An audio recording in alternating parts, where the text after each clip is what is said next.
ആൽബിൻ ഗാർഡനിലേക്ക് എല്ലാവർക്കും സ്വാഗതം. ഇന്ന് ഞങ്ങൾ പരിചയപ്പെടുത്താൻ പോകുന്നത് അബിയു ആണ്. അബിയു എന്ന് പറയുന്നത് ജെയിന്റ് അബിയു ആണ്. ഇത് കണ്ടോ, ഇത്രയും നല്ല വലുതായിട്ടുള്ള പ്ലാന്റ് ആണ്. ഇതിന്റെ ആസ്ഥാനം എന്ന് പറയുന്നത് സൗത്ത് ആഫ്രിക്കയാണ്. ഇപ്പൊ നമ്മുടെ കേരളത്തിലും നിറയെ കായ്ക്കുന്നുണ്ട്. നമ്മുടെ ഇഷ്ടത്തിനുള്ള പ്ലാന്റ് കേരളത്തിലും ഒരുപാട് കൃഷി ചെയ്യുന്നുണ്ട്. ഇപ്പൊ ഈ അബിയു പ്ലാന്റ് ഇത് 3 വർഷം കൊണ്ട് തന്നെ കായ്ക്കാൻ തുടങ്ങും. 3 വർഷം ആകുമ്പോൾ കൃത്യമായിട്ട് ഇതിന്റെ ഫലം കിട്ടും. ഇതിന്റെ ഫ്രൂട്ട് എന്ന്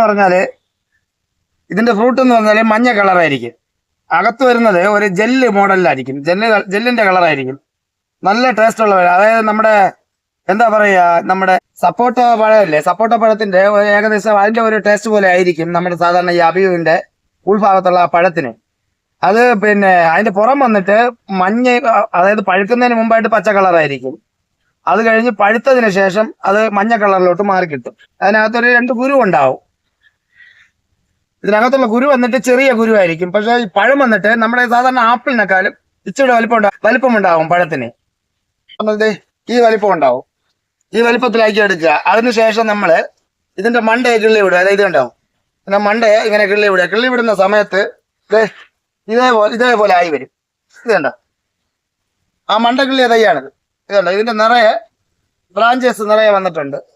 ഇതിന്റെ വലിയ തൈ നമുക്ക് കാണിച്ചു തരാം നമ്മളതിന്റെ വീഡിയോയില്. അതില് നമുക്ക് ഇഷ്ടത്തിനുള്ള തൈകൾ നമുക്ക് ഉത്പാദിപ്പിച്ചെടുക്കാൻ പറ്റും. അതിനാണ് 3 വർഷം കൊണ്ട് കാഴ്ച കിട്ടും. അതിനൊക്കെ പ്ലാന്റുകൾ നമ്മുടെ നേഴ്സറിയിലുണ്ട്. ഇനി ഇതിന്റെ വലിയ പ്ലാന്റും നമ്മുടെ കയ്യിലുണ്ട്. ഇതുണ്ടോ, ഇതിന്റെ ഇതെന്ന് വെച്ചാല് നമ്മള് 3 വർഷം കൊണ്ട് ഈ പ്ലാന്റ് കായ്ക്കും. 3 വർഷം ആകുമ്പോൾ ഫ്ലവർ വന്നു കഴിഞ്ഞാൽ, ഫ്ലവർ ഇതിൽ പിടിച്ചു കഴിഞ്ഞാൽ 3 മാസം കൊണ്ട് നമുക്ക് വിളവെടുക്കാൻ പറ്റും. 3 മാസം ആകുമ്പോൾ നമുക്ക് ഒരു 300 ഗ്രാം മുതൽ 600 ഗ്രാം വരെയുള്ള 600 കിലോഗ്രാം വരെയുള്ള തൂക്കം നമുക്ക് കിട്ടുന്ന പ്ലാന്റ് ആണിത്. ഇതിന്റെ വലിയ പ്ലാന്റ് നമ്മൾ ബക്കറ്റിൽ വെച്ചേക്കുന്ന പ്ലാന്റ് കാണിച്ചു തരാം. 1 വർഷമായ പ്ലാന്റ് ഇതുണ്ടോ, ഇത് 1 വർഷമായ പ്ലാന്റ് ആണ്. നമ്മുടെ നഴ്സറിയിൽ ബക്കറ്റിലാണ് വെച്ചേക്കുന്നത്. ഇതുണ്ടോ, ബക്കറ്റിൽ നമുക്ക് വീട്ടിൽ തന്നെ ഇത് ബക്കറ്റിൽ തന്നെ വെച്ച് നമുക്ക് കായ്പിക്കാൻ പറ്റും. ഇതുണ്ട്, ഇത് അതിന്റെ ഇതെന്നാന്ന് പറഞ്ഞാല് നമ്മൾ ഏകദേശം ഒരു 6 അടി ഹൈറ്റ് ആവുന്ന സമയത്ത് 6 അടി ഹൈറ്റ് വരെ ഇതിനെ ഒരു ഒറ്റ ശീലത്തിൽ വളർത്തുക. 6 അടി ആയി കഴിയുമ്പോൾ, ഇപ്പൊ സാധാരണ പറഞ്ഞാൽ ചെറിയ ശീലങ്ങൾ താഴെ ഈ കേട് എന്തെങ്കിലും ബാധിക്കുകയാണെങ്കിൽ ചെറിയ ശീലങ്ങൾ താഴെ നിന്ന് വരും.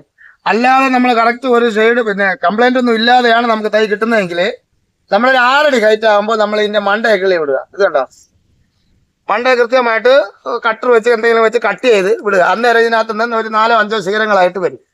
അത് ഏകദേശം ഒരു 2 സ്റ്റെപ്പ് ആവുന്ന സമയത്ത് ഇതിനെ പിന്നെ അതിന്റെ മണ്ടയെ നുള്ളി വിടുക. നുള്ളി വിട്ട് കഴിയുമ്പോൾ ഏകദേശം ഒരു 3 വർഷത്തിനുള്ളിലാകുമ്പോൾ ഏകദേശം ഒരു 10 അടി 15 അടി ഹൈറ്റിലോട്ട് ഇത് വളർന്നു കിട്ടും. 10-15 അടി വളർന്നു കഴിയുമ്പോൾ 3 വർഷം കൊണ്ട് 10-15 അടിയോളം വളരും. വളർന്നു കഴിഞ്ഞ ഉടനെ തന്നെ ഇതിന് ഫ്രൂട്ട് വിടാൻ തുടങ്ങും, പൂവിടാൻ തുടങ്ങും. പൂവിട്ട് കഴിഞ്ഞാൽ ഏകദേശം ഒരു 3 മാസം കൊണ്ട് നമുക്ക് ഫ്രൂട്ട് പറിച്ചെടുക്കാൻ പറ്റും. ഇതിന്റെ ഇതുപോലെ പ്രൂൺ ചെയ്ത് വിട്ട് കഴിഞ്ഞാൽ ശിഖരങ്ങൾ നിറയെ ആയി കഴിയുന്ന സമയത്ത് നിറയെ ഫ്രൂട്ട് ഉണ്ടാവും. അതായത് ഏകദേശം ഒരു 10 അടിയോളം വലിപ്പത്തിൽ നമുക്ക് ഈ പ്ലാന്റ് നല്ല വലിപ്പത്തിൽ തന്നെ ഇത് ഉണ്ടായി നമുക്ക് കിട്ടും. അതായത് ശിഖരങ്ങളായിട്ട് മൊത്തത്തിൽ അടിച്ച് നമുക്ക് വലിയ പ്ലാന്റ് ആയിട്ട് കിട്ടും. അതിനുശേഷം ഒരു 3 വർഷം കഴിഞ്ഞ് കഴിയുമ്പോൾ ഇതിൽ ഏകദേശം ഒരു ആപ്പിളിനെക്കാളും കുറച്ചുകൂടെ വലിപ്പമുള്ള കായായിരിക്കും. കുറച്ചുകൂടെ വലിപ്പം കിട്ടും. ഏകദേശം ഒരു 300 ഗ്രാം മുതൽ 600 ഗ്രാം വരെയുള്ള തൂക്കമുള്ള ഫ്രൂട്ട് നമുക്ക് നമ്മൾ വെച്ചിരിക്കുന്ന അബിയുവിൽ നമുക്ക് കിട്ടും. അതുപോലെ ഇത് കണ്ടോ, ഇതിപ്പോ 1 വർഷമായ പ്ലാന്റ് ആണ്. നമുക്ക് ഇതുണ്ടോ, ബാരലിലാണെങ്കിലും വെച്ച് നമുക്ക് വീട്ടിന്റെ ടെറസിലൊക്കെ നമുക്ക് കൊണ്ടുവന്ന് നമുക്ക് ഒരു വീടിന്റെ ടെറസിലൊക്കെ വെച്ചാൽ മാത്രം മതി. കാര്യം വെച്ചാൽ ഇതൊന്നും അങ്ങനെ പറമ്പിൽ തന്നെ വെക്കണമെന്നില്ല. നമുക്ക് വീട്ടിൽ സൗകര്യക്കുറവുള്ളവരെ ഒരു ടെറസിന്റെ മുകളിലൊക്കെ നമുക്ക് ഒരു അബിയു പ്ലാന്റ് വെക്കുകയാണെങ്കിൽ നമുക്ക് 3 വർഷം കൊണ്ട് തന്നെ നമുക്ക് കാഴ്ച കിട്ടും. നമുക്കിപ്പോ ഈ അബിയു എന്ന് പറഞ്ഞാൽ വീട്ടിൽ വെക്കുന്നവർക്കാണെങ്കിൽ 1 പ്ലാന്റ് മതി. ഇപ്പൊ കൃഷിയായിട്ട് ചെയ്യുന്നവർക്കാണെങ്കിൽ 1 ഏക്കറിൽ 250 മുതൽ 300 പ്ലാന്റിനകത്ത് വരെ ഒരു ഏക്കറിനകത്ത് നമുക്ക് കൃഷി ചെയ്യാൻ പറ്റും. അതായത് 20 അടി ഗ്യാപ്പ് ഇട്ടാണ് നമ്മൾ ഓരോ തൈകളെ വെക്കേണ്ടത്. 15 അടിക്കും 20 അടിക്കും ഇടയിലായിട്ടാണ് നമ്മൾ ഒരു തൈ വെക്കുന്നത്. അന്നേരം മാത്രമേ നമ്മളിത് പ്രൂൺ ചെയ്തൊക്കെ വിട്ട് വരുന്ന സമയത്ത് ഏകദേശം ഒരു 10 അടിയോളം വലിപ്പത്തിലായിരിക്കും നമ്മൾ ഈ പ്ലാന്റ് വളർന്ന് വലുതായി. ഏകദേശം 15 അടിയോളം പൊക്കവും നമുക്ക് കിട്ടും. അപ്പൊ വാണിജ്യാടിസ്ഥാനത്തിൽ കൃഷി ചെയ്യുന്നവർക്കാണെങ്കിൽ ഏറ്റവും നല്ല ബെസ്റ്റ് ആയിട്ടുള്ള ഒരു പ്ലാന്റ് ആണ് ഈ അബിയു പ്ലാന്റ്. ഇപ്പൊ മാർക്കറ്റിൽ നല്ല രീതിയിൽ വിലയുള്ള ഒരു ഫ്രൂട്ട്സ് ആണ് ഈ അബിയു എന്ന് പറയുന്നത്. 1 ഏക്കറിന് നമ്മൾ ഏകദേശം 250-300 പ്ലാന്റ് വെച്ച് കഴിഞ്ഞാല് നമുക്ക് നല്ല രീതിയിലായിട്ടുള്ള അതിന് നല്ല രീതിയിൽ പരിപാലനങ്ങൾ കൊടുത്ത് കിട്ടുകയാണെങ്കിൽ നല്ല രീതിയിലുള്ള വിളവ് നമുക്ക് ഈ അബിയു പ്ലാന്റുമായിട്ട് നമുക്ക് നല്ല രീതിയിൽ പരിപാലിച്ചെടുക്കാൻ പറ്റും. ഇപ്പൊ കേരളത്തിലെ അധികമായിട്ട് ഒരുപാട് കർഷകർ നമുക്കിപ്പോൾ ഈ അബിയു പ്ലാന്റ് ചെയ്യുന്നുണ്ട്.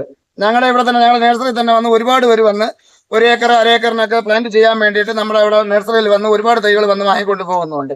ഇതുപോലെ തന്നെ റംബൂട്ടാൻ, മാംഗോസും ഇങ്ങനെയുള്ള തെങ്ങിൻ തൈകൾ, ഇങ്ങനെയുള്ള ഐറ്റംസ് എല്ലാം നിറയതായിട്ട് ഇപ്പം പഴയതുപോലെ റബ്ബർ തൈയോടൊന്നും ആർക്കും വലിയ റബ്ബർ തൈ ഒന്നും കൂടുതലായിട്ട് വെക്കാനായിട്ടുള്ള താല്പര്യം ഇല്ലാതെ എല്ലാവരും ഇപ്പം ഫ്രൂട്ട്സ് പ്ലാന്റുകളാണ് കൂടുതലായിട്ട് അവരൊരു ഓരോ കണ്ടങ്ങളിൽ വെച്ച് വലിപ്പപ്പെടുത്തി എടുക്കുന്നത്. അത് പഴയ കാലത്ത് അങ്ങനെ ആയിരുന്നു. പഴയ കാലത്ത് ഒരു സമയത്ത് വെറും ഫ്രൂട്ട്സുകൾ മാത്രമായിരുന്നു നമ്മുടെ നാട് മൊത്തവും. ഇപ്പോഴും വന്നിട്ട് എല്ലാം കുറെ കാലങ്ങൾ കൊണ്ട് നമ്മൾ റബ്ബറിലോട്ട് മാറിയതിന് ശേഷം ഇപ്പൊ റബ്ബറിന് വിലയൊക്കെ ഇടിഞ്ഞ് പോയതിനു ശേഷം ആൾക്കാർ വീണ്ടും പഴയതുപോലെ തന്നെ ആ പഴയ കാലഘട്ടത്തിലോട്ട് വരികയാണ്. ഫ്രൂട്ട്സ് പ്ലാന്റുകളാണ് ഏറ്റവും കൂടുതൽ. അങ്ങനെ വെക്കാൻ താല്പര്യമുള്ളവര് ഏകദേശം 1 ഏക്കർ 50 സെന്റ് 25 സെന്റ് ഇങ്ങനെയുള്ള സ്ഥലങ്ങളിൽ വെക്കാൻ ആഗ്രഹിക്കുന്ന ആൾക്കാർ ഈ അബിയു പ്ലാന്റ് ആയാലും ശരി തന്നെ, മാംഗോസിനായാലും ശരി തന്നെ, റംബുട്ടാനായാലും ശരി തന്നെ, ഇങ്ങനെയുള്ള പല വർഷ തൈകളായിട്ടുള്ള പല ഫ്രൂട്ട്സ് ഐറ്റംസും വെച്ച് ഇപ്പൊ വാണിജ്യാടിസ്ഥാനത്തിൽ നോക്കുകയാണെങ്കിൽ നല്ല രീതിയിൽ ചെയ്തു വരുന്നുണ്ട്. അതുകൊണ്ട് ആവശ്യക്കാർക്ക് നമ്മുടെ നഴ്സറിയിൽ വന്ന് ഇഷ്ടമുള്ള പ്ലാന്റ് സെലക്ട് ചെയ്തെടുക്കാം. അത് മാത്രമല്ല, കേരളം മൊത്തം നമ്മൾ സെയിൽ ചെയ്യുന്നുണ്ട്. അതായത് തിരുവനന്തപുരം മുതൽ കാസർഗോഡ് വരെയുള്ള എല്ലാ ജില്ലകളിലും നമ്മുടെ നഴ്സറിയിൽ നിന്ന് ഓൺലൈൻ സർവീസ് ഉണ്ടായിരിക്കുന്നതായിരിക്കും. അതുപോലെ തന്നെ നമ്മളെ ഇഷ്ടത്തിനുള്ള തൈകൾ നമ്മുടെ നഴ്സറിയിൽ അവൈലബിൾ ആണ്. ഇതുണ്ടോ, വലിയ തൈയും ചെറിയ തൈകളുമായിട്ട് നിറയെ തൈകൾ നമ്മുടെ നഴ്സറിയിൽ അവൈലബിൾ ആണ്. ആവശ്യക്കാർക്ക് നമ്മുടെ നഴ്സറിയിൽ നിന്ന് വാങ്ങുകയും ചെയ്യാം. ഞങ്ങളുടെ സ്ഥലം എവിടെയാണെന്ന് ചോദിച്ചു കഴിഞ്ഞാൽ തിരുവനന്തപുരത്ത് നിന്ന് വരികയാണെങ്കിൽ നെയ്യാറ്റിങ്കര ധനുച്ചപുരം കഴിഞ്ഞ് പനച്ചമൂട്, കാട്ടാക്കട വഴി വരുന്നവരാണെങ്കിൽ കാട്ടാക്കടയിൽ നേരെ ചെമ്പൂര് വെള്ളറട, നേരെ പനച്ചമൂട്. ഇനി അതൊന്നും പെട്ടെന്ന് മനസ്സിലാവാത്തവർക്കാണെങ്കിൽ രാമചന്ദ്ര എന്ന് പറയുന്ന ഒരു ടെക്സ്റ്റൈൽസ് നമ്മുടെ നഴ്സറിയോട് ചേർന്നിരിപ്പുണ്ട്. രാമചന്ദ്രയുടെ അവിടെ വന്നിട്ട് ഒരു 3ാമത്തെ കട കഴിയുമ്പോൾ നിങ്ങളുടെ നഴ്സറിയാണ്. ഒരു പള്ളി ഇരിപ്പുണ്ട്, വലിയ പള്ളി, മുസ്ലിം പള്ളി ഇരിപ്പുണ്ട്. പള്ളിയുടെ നേരെ ഓപ്പോസിറ്റാണ് നമ്മുടെ നഴ്സറി സ്ഥിതി ചെയ്യുന്നത്. ഞങ്ങളുടെ ഫോൺ നമ്പർ 77 36 51 58 49. അടുത്ത വീഡിയോയിലോട്ട് കാണാം.